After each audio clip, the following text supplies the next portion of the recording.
Welcome back to Dry Hollow Homestead. That's Danielle. I'm just coming by to give you a chat, share with you what I'm starting in the kitchen, a recipe for yeasted bread. Also, I'll show you what I've started for my garden and kind of tell you what I'm thinking of as my plan with these chickens, because something has to happen before garden season starts. Okay, I wanted to tell you some of the things we started inside. I always start artichokes. Here in our climate, we have to do that very early in the season. So this right now is the 1st of February, and I am just itching. Sorry, neighbors. I am itching to get started, so I went ahead and started from seed my artichokes. Tabasco peppers, I never get to actually harvest any because by the time... Go wipe your nose, honey. By the time they get going in my garden, I have already, it's starting to freeze. So I'm starting them early to see if we can do a better harvest. Same with the eggplant. I get these to grow, but I don't have enough of a harvest before it gets cold. So I'm going to start these earlier than I'm supposed to. And then cucamelon and ground cherries. These are one of our family's favorites. Sorry, I have a lot of kids. I have 6 of my own kids, and then now we have neighbor kids here too. Cucamelons and ground cherries are our favorite in the last couple weeks. Hi, how are you? We're supposed to get home at 2:30. Okay. I haven't gotten them to sprout, so I'm starting them early in the house. We'll see if that makes a difference, but I am determined to not go without these this year. All right, some of the other things I'm starting, which I need to wet this soil, is cilantro. I'm just going to do that for the house. I'm just going to have house cilantro. Celery I'm starting, and then I'll start cabbages in these empty spaces. And I'm really wanting to do even more, but I'm being a little too early for most things. But today is one of the first times in years I have actually baked my bread just with regular yeast. So I will put this recipe in the description box. This is just a yeasted bread. I usually only do sourdough, but let me show you. That's how much sourdough I have. I'm actually letting it grow right now. I got down to just a little bit and didn't want to keep feeding it. So I'm just, while that's building back up, my family was out of bread, and instead of going to the store, this is still better than store-bought bread. So that's what I'm going to use. And I'll show you the end product.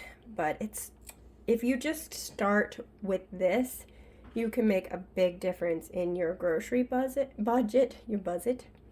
your grocery budget, and in general your health. Learning to cook from scratch is just building one recipe on top of the other.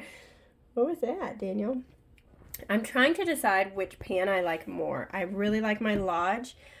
This cast iron pan, it doesn't have to be Lodge, but this cast iron pan was given to me by one of my kids for my birthday. I really like it, and I really like stoneware. And I'm going to try and compare the two and see what I like most. Which one is my favorite, because whichever one is my favorite, I'm going to start investing in at least 4 loaves of my favorite pan, because 4 pans of my favorite loaf pan, because I make 4 at a time. And I also do the big pans, the Panda Maize in the Pullman loaves.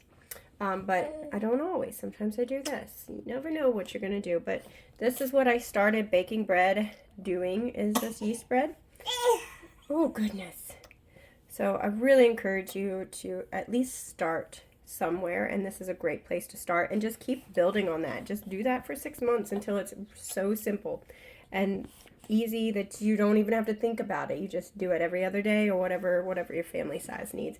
I would have to do this like every day if I only made 2, but it's going to get me over until I get my sourdough built back up, because I've been using my sourdough for crackers a lot lately, because we're having soups, and crackers goes well with that.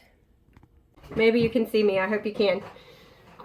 So I wanted to tell you about our plan with the chickens, because that is my main concern as I am starting these seeds, is that I don't want my chickens to destroy the garden And last year they definitely did. I had so much fail because of the chickens. And mostly the reason they fail is not that they actually destroy the plants, but because they have mixed in my soil.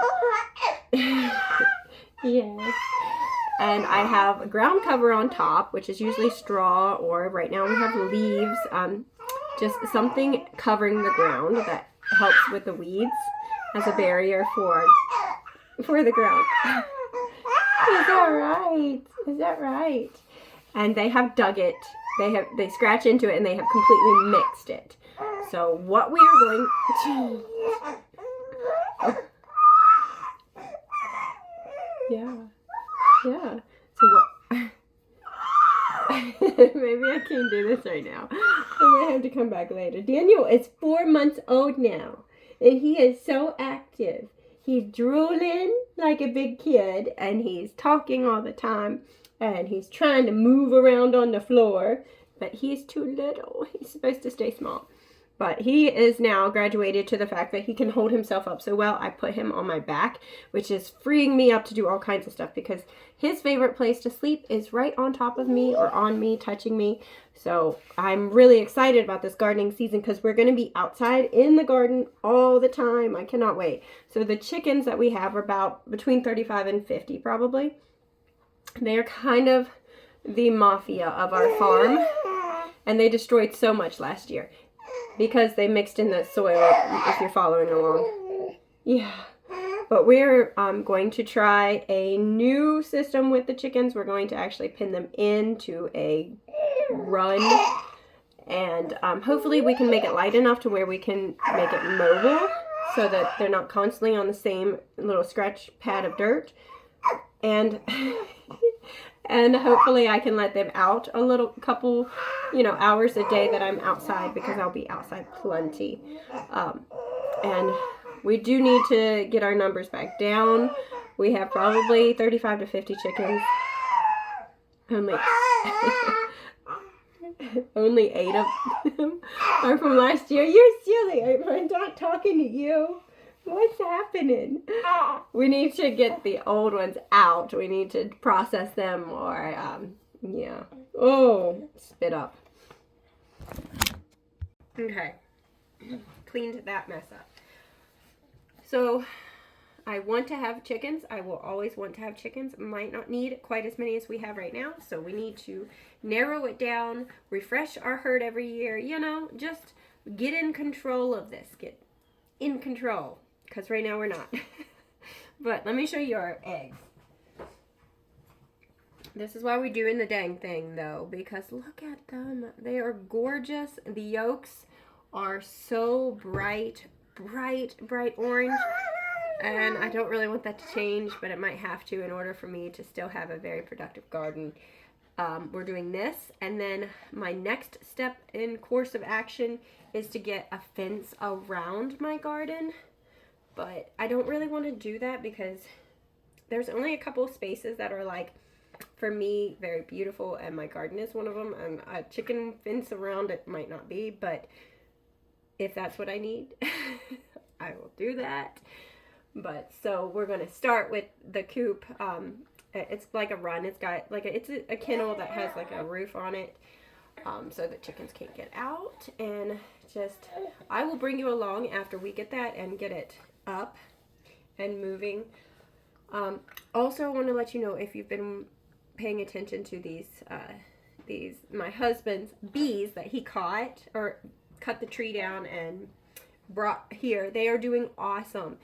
During the winter, he actually stuffed the sides, the open ends of the log, so that there wouldn't be too much air coming in from where it had been cut. And then on a good day like this where it's warm, we can see them out and they are thriving. I have no idea if he's going to try to put them. Probably eventually he'll try to put them in their own hive.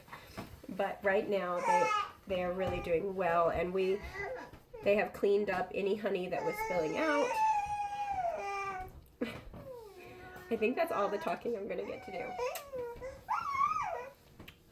So if you're wondering where we have been or where I have been, it is because definitely this comes first. and my capacity has been a little bit limited, and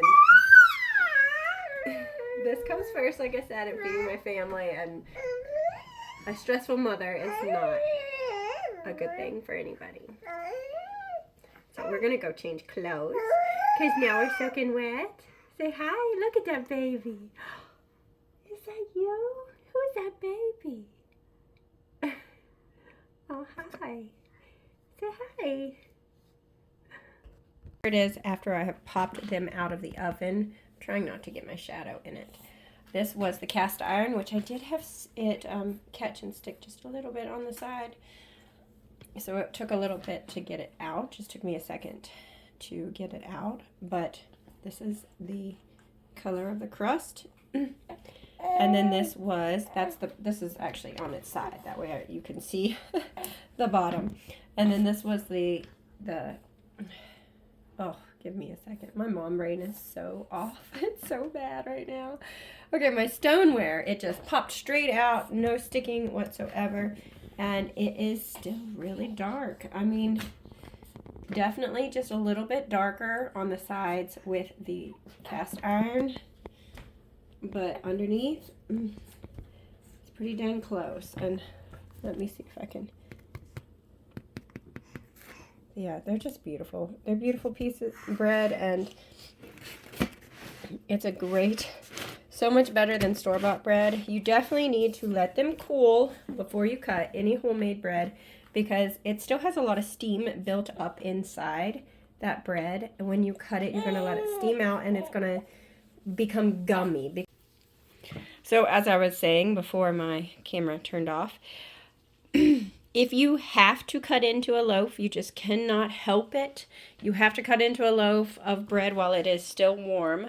You can seal up the end by putting it up like that with the cut side down on the counter to help seal that steam and help to finish cooking the rest of baking the rest of your dough. Because if not, you will have very gummy dough.